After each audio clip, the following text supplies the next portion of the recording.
Herkese merhaba. Sürekli olarak yorumlarda hangi takımı gitmeliyim diye sorular geliyor. Bunun gerçekten net bir cevabı yok.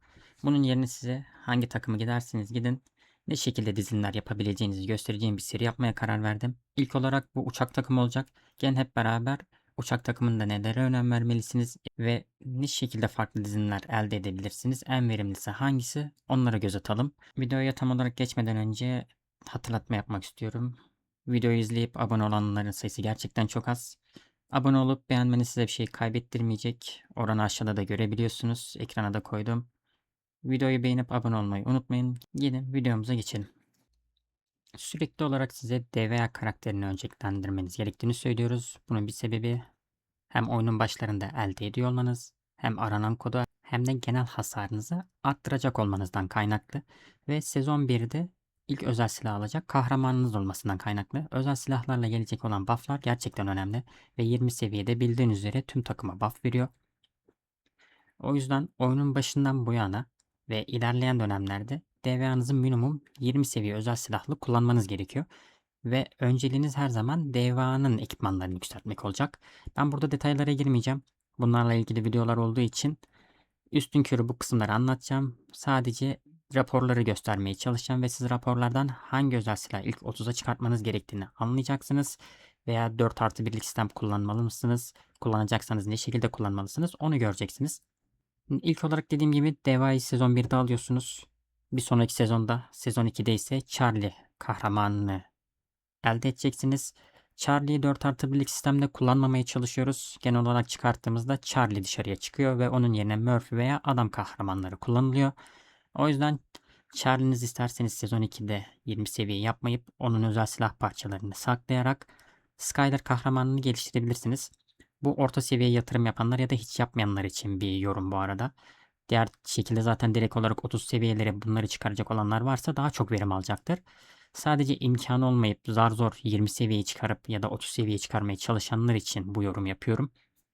Ve herhangi bir kahramanınızı ilk olarak 20 yapmadan bir diğer kahramanınızı 30 yapmaya çalışmayın. Çünkü 0-20 arası 1130 parça istiyor. Herhangi bir kahramanınızda 20 seviyeden 30 seviyeye çıkarmanız 1750 parça istiyor. Yani kısaca bir kahramanınızı 20 seviyeden 30 seviyeye çıkarmaktansa elinizde belli bir parçayı da bırakarak herhangi bir diğer kahramanınızı sıfırdan 20'ye rahatça çıkarabilirsiniz. Ha bunların haricinde tekrardan elinizde parça kalırsa tabii ki de basıp bir diğer kahramanınızı 30 seviyeye ulaştırmaya çalışın. Sadece hangi kahramanınızı ilk 30 yapacağınızı raporları inceledikten sonra karar verin. Bunun önemini daha iyi anlayacaksınız. Burada gördüğünüz üzere benim elimde yeterince parça var. İstersem Skyler kahramanını direkt olarak şu anda 30'a çıkarabilirim. Fakat size Morrison kahramanı geldiği zaman direkt olarak 30 yapıp ne gibi etkileri olduğunu göstermek istiyorum. Benim amacımın aslında şu anda Skyler olması gerekiyor. Fakat bekleteceğim bunu. İleride bundan kaynaklı pişman olur muyum bilmiyorum. Fakat bir önemi yok. Kara borsa üzerinden bu kısmı telafi edeceğime inandığım için devam ediyorum şu anlık. Hazır Skyler'dan bahsederken Skyler kahramanında özel silah sezon 3'te gelecek ve gerçekten çok iyi. 30. seviyede kesin olarak bir sersemletme veriyor. Ve raporlarda da göreceksiniz birçok kişi bu kahramanı öne koymaya başlıyor ve daha fazla etki almaya başlıyor. Burada tek tek bunlardan bahsetmeyeceğim. Raporlar üzerinden konuşmamız daha iyi. Sadece buradan beceri çipindeki detayı göstermek istiyorum. Beceri çipine odaklanırken üstteki beceri çipine odaklanmanız daha önemli. Bir diğerleri bitmek üzere ise bile parçalarınızı olabildiğince bu kısma harcayın. Bunun için biriktirin. Yükseltmelerinizi buna yoğunlaştırın kısaca. Şimdi bu rapor üzerinden konuşacak olursak burada bahsettiğim durum mevcut. Benim DVA kahramanım 30 seviye. Karşı tarafta ise Skyler kahramanı 30 seviye. İkimizin önceliklendirmeleri farklı olmuş. Burada kısmen etkisini göreceksiniz. Benim burada gördüğünüz üzere kırmızı silah dizilimim daha iyi. Fakat savaşlarımız başa baş gidiyor. Bir sonraki raporlarda daha farklı dizilimleri de aynı kişi üzerinden göstereceğim. Daha net anlayacaksınız. Ben sersemletme yememesi için normal şartlarda DVA kahramanını öne koyuyorum. Buradaki savaşta denerken bunu unuttuğum için net gösteremedim. Fakat diğerleri stabil olarak aynı şekilde devam ettiği için net farkını görebileceksiniz. Rakip ise Skyler kahramanını öne koyuyor. Bunun bir sebebi hem arka tarafta kalıp sersemletmemesi hem ön tarafta onu bufflayarak tüm etkisini verimli kullanması. Ve Skyler'la birlikte 4+1'lik sistem kullanıldığında Murphy'yi de arkaya koyduğunuzda Yani bu durumda Charlie çıkarmanız gerekiyor. Buradaki 4+1'lik videodan da bildiğiniz üzere Murphy ön taraftaki kahraman ekstra kalkan veriyor ve genel takıma bir kalkanı mevcut. O yüzden Skyler kahramanı burada daha çok hayatta kalıyor ve daha verimli bir duruma düşüyor. Burada tabii ki de kart konusu da önemli. Bu kart olmadan bu takım tabii ki de bu kadar verimli olmayacak. Normalde aynı kahraman türünü kullanıyorsanız sadece %3 buff alıyorsunuz. Bu durumda hem uçak hem tank takımı kullanıldığı için 2 birlik turu kullanılmış varsayılıyor ve %6 buff alıyor. Bunun da tabii ki de bir etkisi var. Daha fazla buff aldığı için saldırı, savunma ve can olarak daha etkili oluyor. Bunu aynı şekilde birkaç defa daha vuruş deneseydik durumda farklılık gösterebilirdi. Çünkü buradaki şans faktörleri de önemli. Fakat direkt olarak yenme durumundaki etkiyi görebiliyorsunuz. 4+1'lik kullanıp Skyler kahramanını öne koyduğu zaman beni rahatça yenmeye başladı. Gördüğünüz üzere 3 kez sersemletmeymişim. Belki ben hiç sersemletme bile atamadım. Videoyu izleyip buna bakabilirim de gerek yok. Aradaki farktan anlayabiliyorsunuz. Sonuç olarak rahatça inebilmiş.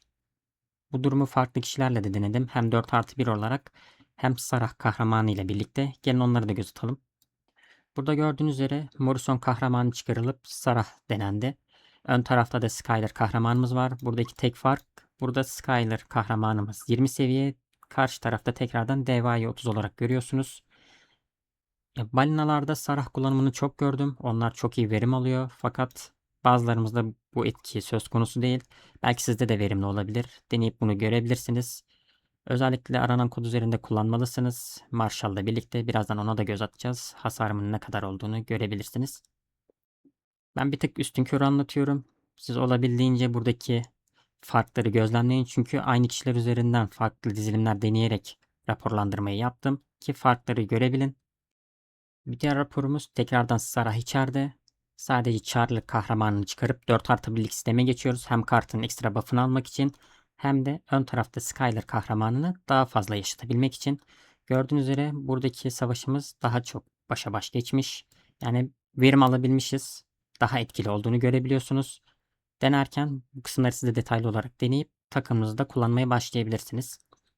Son olarak da Sarah kahramanı çıkacak ve Morrison kahramanı içeri girecek.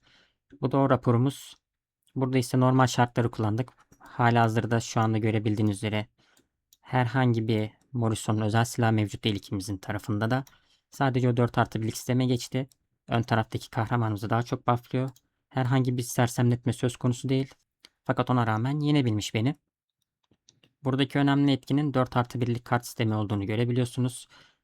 Ama şu durum da önemli. Bu durum şu anda aktif olarak tank takımına karşı Statman'dan kaynaklı çalışmıyor. Sezon 5 için bu durumu konuşuyorum. Statman çünkü kalkana hasar veriyor ve kalkana hasar verdiği için de siz bu sistemi kullandığınız takdirde, yani daha fazla kalkan aldığınız takdirde Statman aslında bu durumu bozuyor.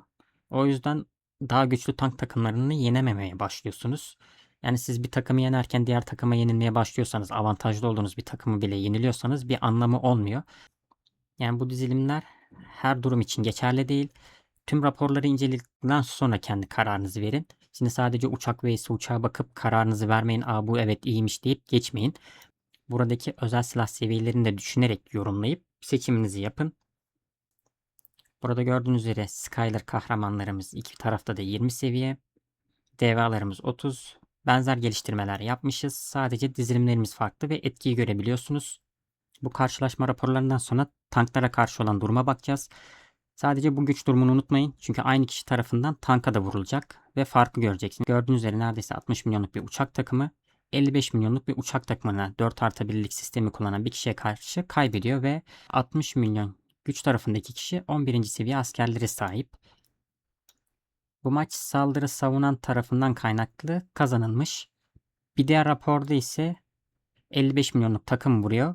Savunan taraf da 60 milyonluk taraf ve 55 milyonluk takım kazanıyor. Buradaki özel silah seviyelerini de görebilirsiniz. Aynı şekilde 60 milyonluk takımımız 30 seviye deva yapmış. 55 milyonluk takımımız da tekrardan gördüğünüz üzere 30 seviye Skyler'a sahip. Burada da görebiliyorsunuz. Tabi buradaki teknoloji geliştirmeleri de önemli. Fakat bu aradaki güç farkıyla bu takımı yenebilmesi, gördüğünüz üzere ekipmanlar arasında yüksek farklar mevcut değil. Hatta neredeyse hiç fark yok. Ve şimdi bundan sonrasında tank takımına bakacağız. Aynı şekilde bu 55 milyon gücündeki takımın daha düşük, yani 60 milyon olmayan bir tank takımına vurduğunu ve yenildiğini göreceksiniz. Burada gördüğünüz üzere neredeyse 59 milyonluk bir tank takımı mevcut. O tarafta 4+1'lik sistem kullanıyor ve aynı takım üzerinden tank takımına vuruyor ve gördüğünüz üzere yenemiyor. Avantajlı taraf burada uçak takımı. Bildiğiniz üzere birlik sayaç türünden kaynaklı bir artımız mevcut. Ona rağmen yenemiyor. Yani aslında bir başa baş mücadele olması gerekirken tank takımı dezavantajlı tarafta olmasına rağmen rahat bir şekilde yenebiliyor. Yani yaptığınız dizilimler her zaman işinize yaramayacak. Dizilim yaparken diğer takımlara karşı da denemeniz gerekiyor. Bir takıma karşı işe yararken diğer takıma karşı işe yaramayabilir. Bunun şu anki en büyük sebeplerinden biri Statman kahramanının özel silah. Sezon 5'te güzel bir silah aldı. Sersemletmelerden etkilenmiyor. Ve aynı zamanda kalkana hasar verdiği için 4+1'lik sistem kullanan kişilere karşı büyük bir artısı mevcut. O yüzden dizilim yaparken bunlara dikkat ederek yapmanız tavsiye ediliyor. Burada ise tank takımının benim takımıma karşı olan savaşını görüyorsunuz. Burada normal şartlardaki duruma bakacak olursak 4+1'lik sistem kullanmadım.